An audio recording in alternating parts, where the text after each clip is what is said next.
तो हमारे नक्षत्र और उनके पौधे, उनके बारे में हम थोड़ा थोड़ा सीख रहे हैं अभी। पूरे गहरे तल पर तो नहीं सीख रहे हैं, लेकिन हम गहरे तल पर धीरे धीरे सीख लेंगे जब हम पेड़ों से दोस्ती करेंगे। तो नक्षत्र और उनके पेड़। ठीक है, तो मैं यहाँ से शुरू करती हूँ। पुनर्वसु का पेड़, बांस, वंश, लोचन जिसके बारे में बताया था, पुष्य नक्षत्र पीपल, अश्लेषा नागचंपा, माघ बरगद, पूर्व फागुनी प्लाश और उत्तरा फागुनी पीपल और पाकड़। तो ये बरगद, प्लाश, पीपल, पाकड़, ये वाले जो पेड़ होते हैं, इनको हम एल्केलाइन पेड़ बोलते हैं। एल्केलाइन, एल्केलाइन इनके अंदर अ, एक शक्ति होती है कि अगर बॉडी के अंदर बहुत एसिडिक नेचर है तो हम इनको पंच पल्लव भी बोलते हैं, है ना। और इनकी छाल को यूज किया जाता है जो नीचे गिर जाती है, और इसके बारे में मैं बता चुकी हूँ। लेकिन आज हमारा जो टॉपिक है वो एनेस्थीसिया का है। The women who communicated with squirrels in the Siberian forest.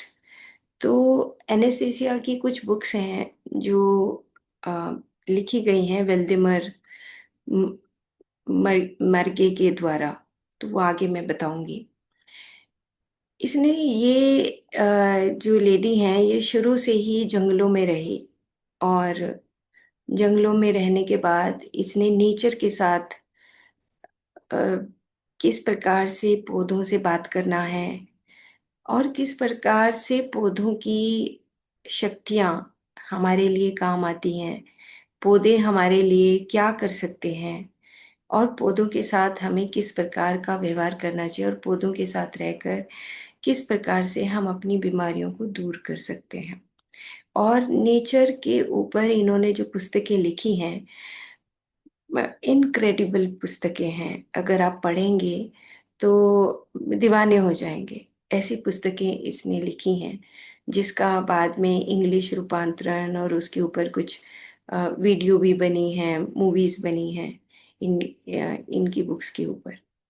और कोशिश की गई है कि क्योंकि इन्होंने नेचर को लेकर इतनी खूबियां बता दी हैं कि जो सराउंडिंग में जो हमारा ड्रग माफिया है जो फैला हुआ है, बहुत कोशिश की गई कि ये अ, इस नेचर से बाहर ही ना आए, फॉरेस्ट में ही रहे, और फॉरेस्ट में ही कहीं इसको ख़त्म कर दिया जाए। इस तरह का भी बहुत साल पहले मैंने जब इनको पढ़ा था, तब मुझे ये वेबसाइट के ऊपर ही पढ़ने को मिला था।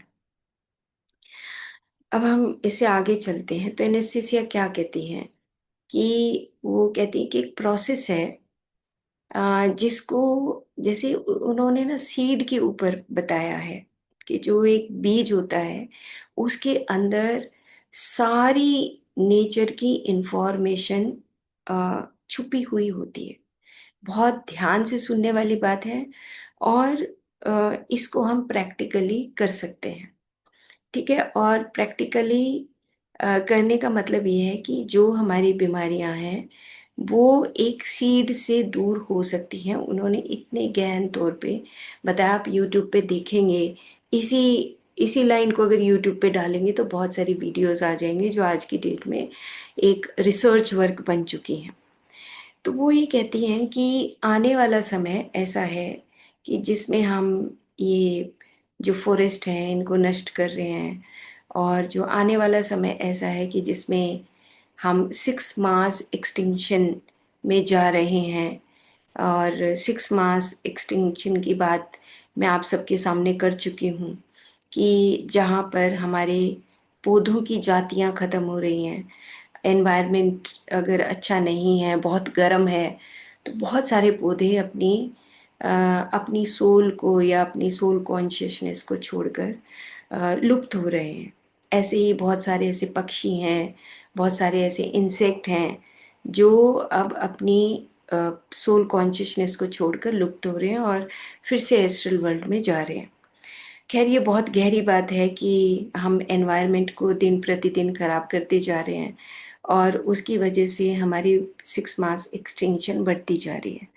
और अभी आपने देखा होगा कि एक टर्टल्स के ऊपर एक वीडियो आई थी जिसमें बताया गया था कि बहुत सारी एक मेल के ऊपर लगभग 200 टर्टल्स फीमेल्स हैं।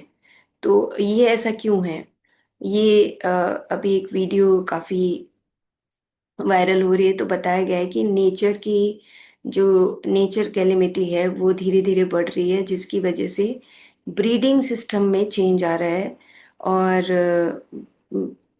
वो ये बता रहे हैं कि एनवायरनमेंट इतना खराब हो जाएगा कि हमारे लिए जीना मुश्किल हो जाएगा। तो इन्होंने ये बात पहले ही बता चुकी हैं ये।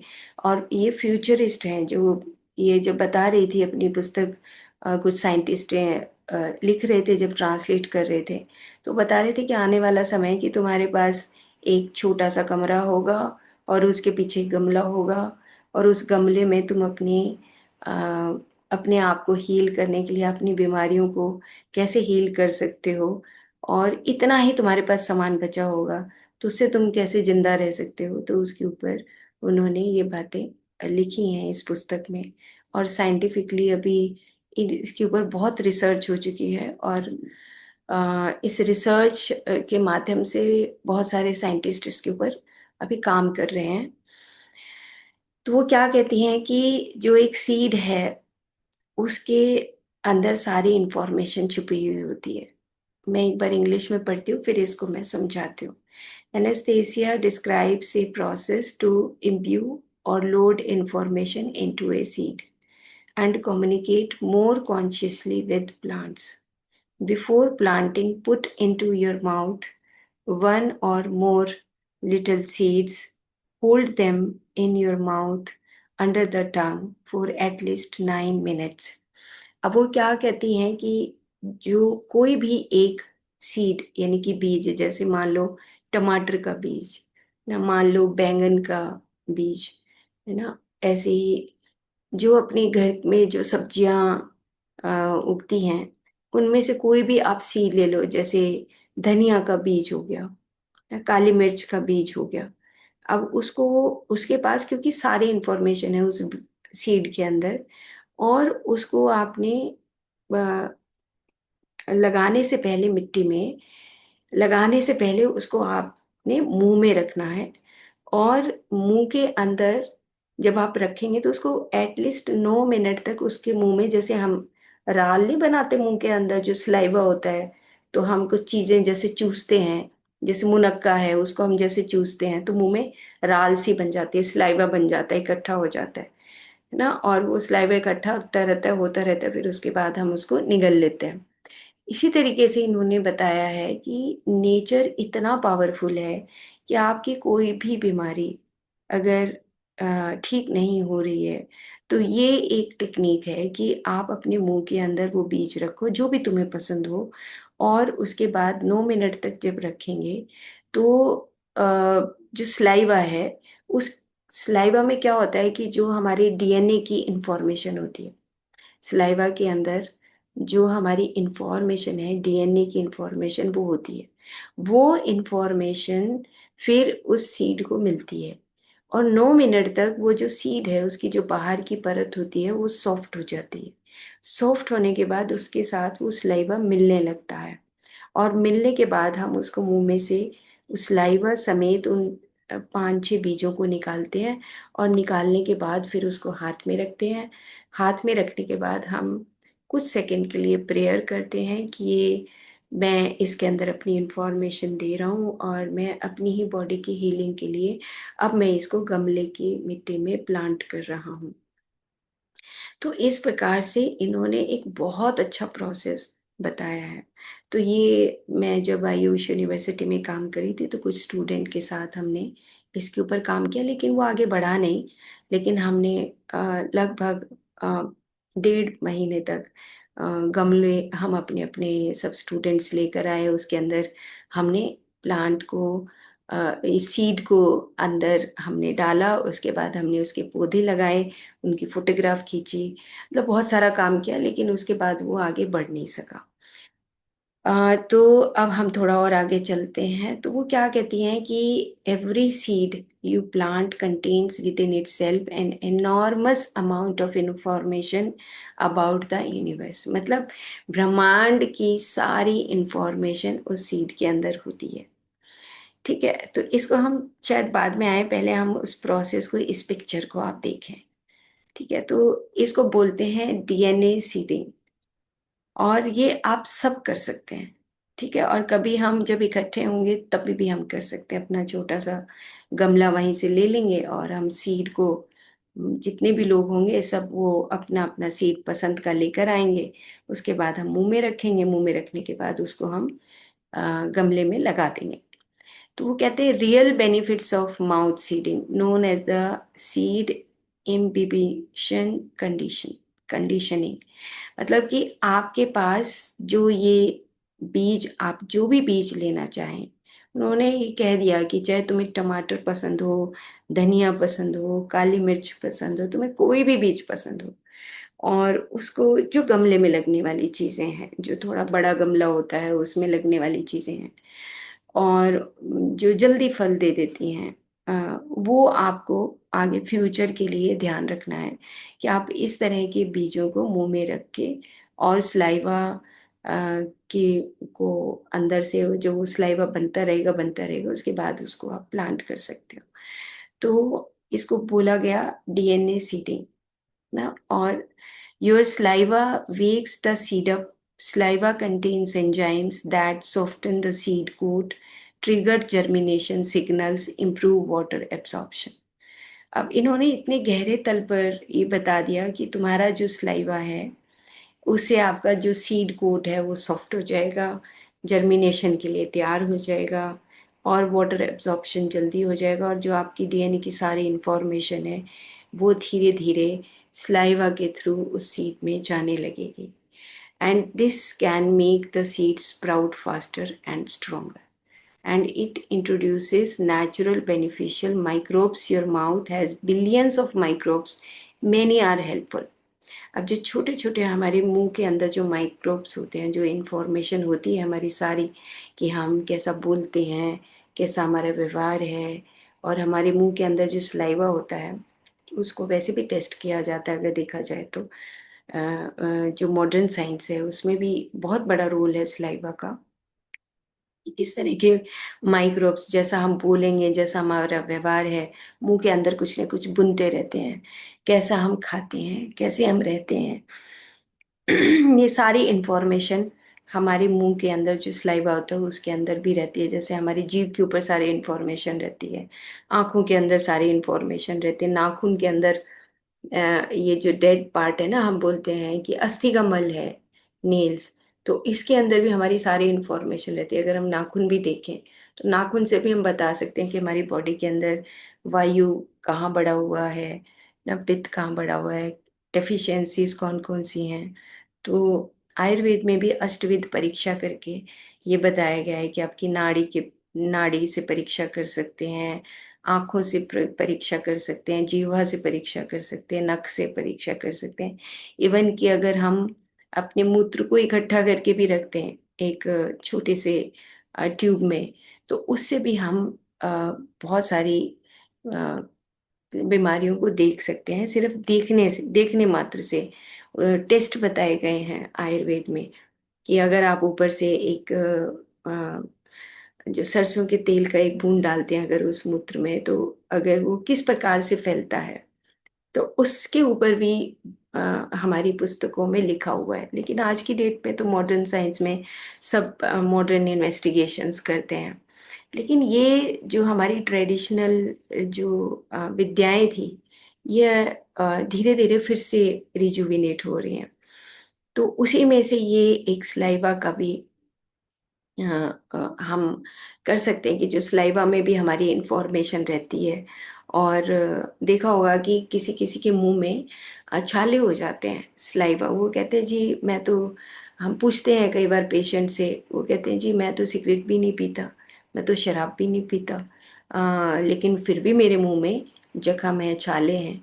तो फिर हम उस क्रॉनिक डिजीज को ढूंढते हैं आयुर्वेद में, कि मुंह के अंदर अगर छाले हैं तो वो क्यों है ना, और उसका क्या रीज़न है कि जो ये सलाइवा इकट्ठा होता है ये इतना एसिडिक क्यों हो गया है, और एसिडिक नेचर की वजह से मुंह में ये छाले हैं। तो फिर हम उनको अ, कीकर की छाल का काढ़ा या कीकर की छाल का पानी बना के मुंह में गंडूश धारण करने के लिए देते हैं। तो इस प्रकार से ही जैसे हमारे गंडूश धारण होता है एक आयुर्वेद में, जिसमें मुंह में पानी भर के रखते हैं, जैसे फिटकरी का पानी, नीम की छाल का पानी, कीकर की छाल का पानी सिंपल मुंह में भर के रखते हैं, और मुंह में भरे रखते हैं जब तक कि आँख में से कुछ पानी ना निकलने लगे, मतलब कि जब तक हम थक ना जाएं, और उसके बाद फिर मुंह में से हम उसको बाहर फेंक देते हैं। For healing of ulcers in mouth, तो मुंह के अंदर जो अल्सर्स होते हैं उसको हम एसिडिक नेचर से अल्कलाइन नेचर में कन्वर्ट करते हैं, ताकि वो मुंह के अंदर जो जख्म है वो हील हो जाए, जो स्लाइवा बार बार बन रहा है, और उसके साथ और मेडिसिन भी देते हैं। तो सेम इसी तरीके से एनेस्थीसिया ने भी ये बताया कि आने वाले समय में जब आपके पास कुछ भी नहीं बचेगा, तो आप अपने घर में गमले रखें, उसमें पौधे उगाएं जो आपकी खुद की हीलिंग कर सके।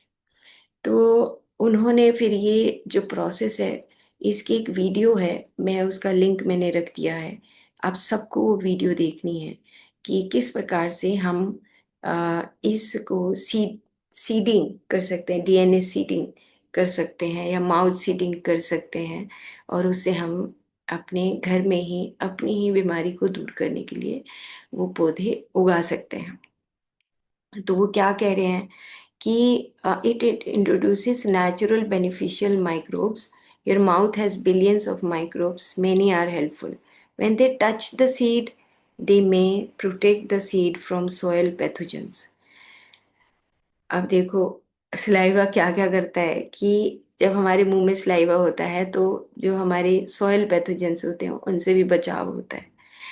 अब मतलब इतना गहरा है कि एनेस्थीसिया ने किस तरीके से अपना पूरा जीवन एक जंगलों में बिताकर और हमारे लिए ये एक ज्ञान की पोटली खोल दी कि तुम्हें नेचर से कैसे प्यार करना है। ये तो हम तो एक पेड़ से प्यार कर रहे हैं, उसने तो पूरी नेचर से प्यार किया है। उन्होंने लव के ऊपर एक बुक लिखी है, कल मैं उसकी पिक्चर लगाऊंगी, आज मुझे समय नहीं मिल पाया। तो उसके ऊपर उन्होंने ऐसा लिखा है कि हाउ टू लव प्लांट्स, ना हाउ टू लव लीव्स, ना सीड्स, फ्लावर्स, कैसे तुम्हें प्यार करना है। और प्यार ऐसे नहीं जैसे हम तो बहुत अभी भी एक एक सिस्टमेटिक वे से प्यार कर रहे हैं, उन्होंने इस प्यार की सीमा को और आगे बढ़ा दिया है। तो कल उसके ऊपर बात करेंगे ना। तो वो क्या कह रहे हैं कि when they touch the seed, they may protect the seed from soil pathogens, help form a healthier plant microbiome, improve nutrient uptake once planted. Microbe sharing with plants is a real thing in ecology. अब कैसे हमारा system develop होता है कि एक मिट्टी है, मिट्टी के अंदर हम सीड लगा रहे हैं, सीड से वो पेड़ उग रहा है, पेड़ के ऊपर वो टमाटर उग रहे हैं या धनिया उग रहा है, उसके पत्तों को हम खा रहे हैं, और खाने के बाद हमारी बॉडी की हीलिंग हो रही है। तो ये एक रियल वे ऑफ साइकिल है जिसको हम पूरे नेचर को एक प्रॉपरली डेवलप कर सकते हैं। तो इस तरीके से हम ये सीख सकते हैं। फिर लास्ट में वो लिखती हैं कि it creates a stronger mental emotional connection. Indigenous growers में से स्लाइवा सीडिंग, इसको जो अभी आजकल जो इसके ऊपर जो रिसर्चर्स हैं जो इसके ऊपर काम कर रहे हैं, उन्होंने ही इसका नाम स्लाइवा सीडिंग दिया है। Makes you more mindful, creates intention, helps you care for the plant, increases overall harvest quality because you grow with intention and consistency. And this is a psychological benefit, not DNA based.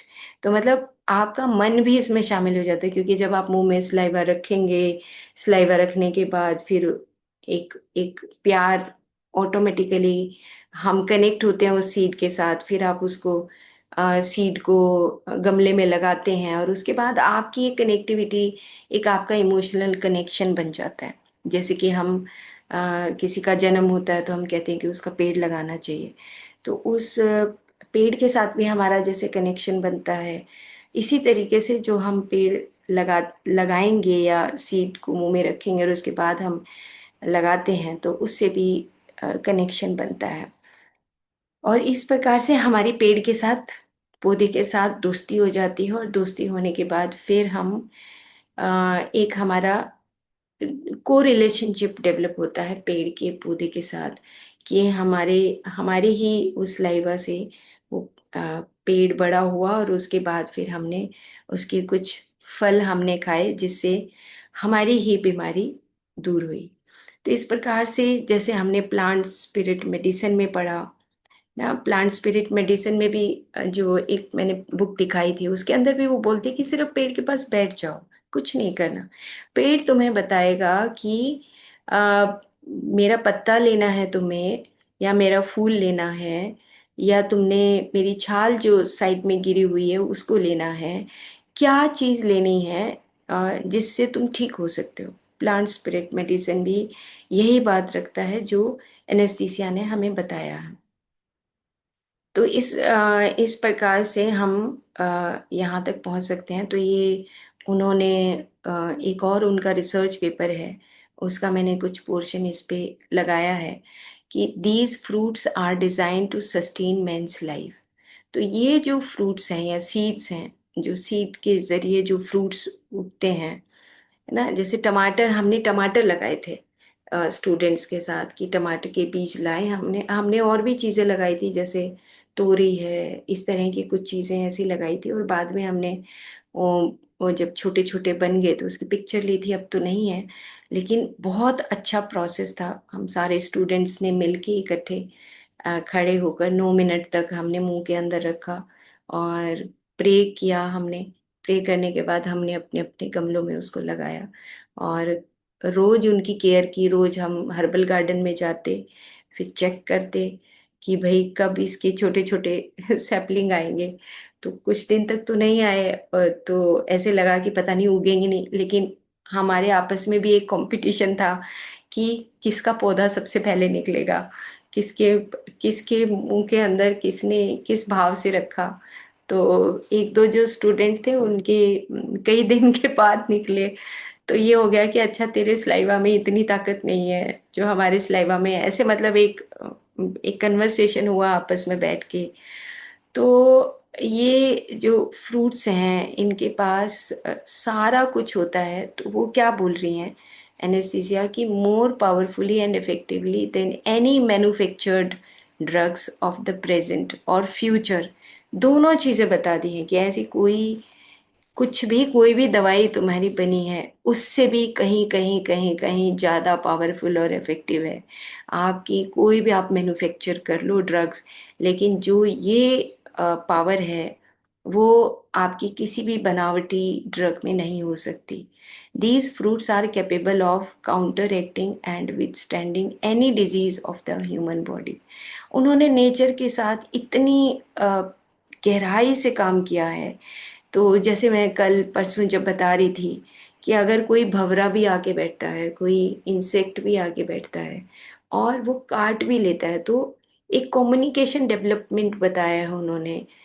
उसके ऊपर भी उन्होंने कुछ pages लिखे हैं कि जैसे कोई इंसेक्ट काट गया, हम जा रहे हैं जंगल में और जाते जाते कोई इंसेक्ट काट गया, तो हमारी बॉडी के ना एक खुशबू होती है एक अलग टाइप की।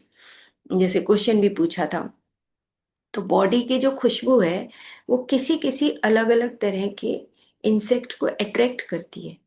और वो जो गंध है, हमारी बॉडी की गंध है, मान लो जो बहुत ज़्यादा लहसुन खाता हो तो उसकी गंध अलग से आएगी ना, और कोई बहुत ज़्यादा प्याज खाता हो उसकी गंध अलग से आएगी है। कोई अलग अलग तरह के जो फूड हमारी हैबिट्स हैं, तो हमारी बॉडी की एक ऑर्डर हो जाता है, मतलब एक गंध डेवलप होने लगती है बॉडी की। और उस गंध को लेकर हमारे चारों तरफ के जो इंसेक्ट्स हैं, प्लांट्स हैं, वो अट्रैक्ट होते हैं। और वो अट्रैक्ट होने के बाद अगर वो हमारे सराउंडिंग में आते हैं और वो काट जाते हैं, तो एनेस्थीसिया ने कुछ ऐसी चीज़ें बताई हैं कि उनके काटने का मतलब है कि आपके डीपर लेवल पे कोई पोर खोला गया है, कोई पोर ओपन हुआ है, तुम इतनी चिंता मत करो कि वो विष फैल जाएगा, ये हो जाएगा, वो हो जाएगा। वो आपकी एंटीबॉडीज ही डेवलप हुई हैं। वो इस प्रकार से उन्होंने काफ़ी एक रिसर्च पेपर है, मैं ग्रुप में डाल दूंगी, तो आप उसको ज़रूर पढ़िए, उस रिसर्च पेपर को, कि उन्होंने किस तरीके से इंसेक्ट के साथ रिलेशनशिप बताई है, कि तितलियां जब आती हैं तो उसके साथ कैसे तुम्हारा रिलेशनशिप डेवलप होता है।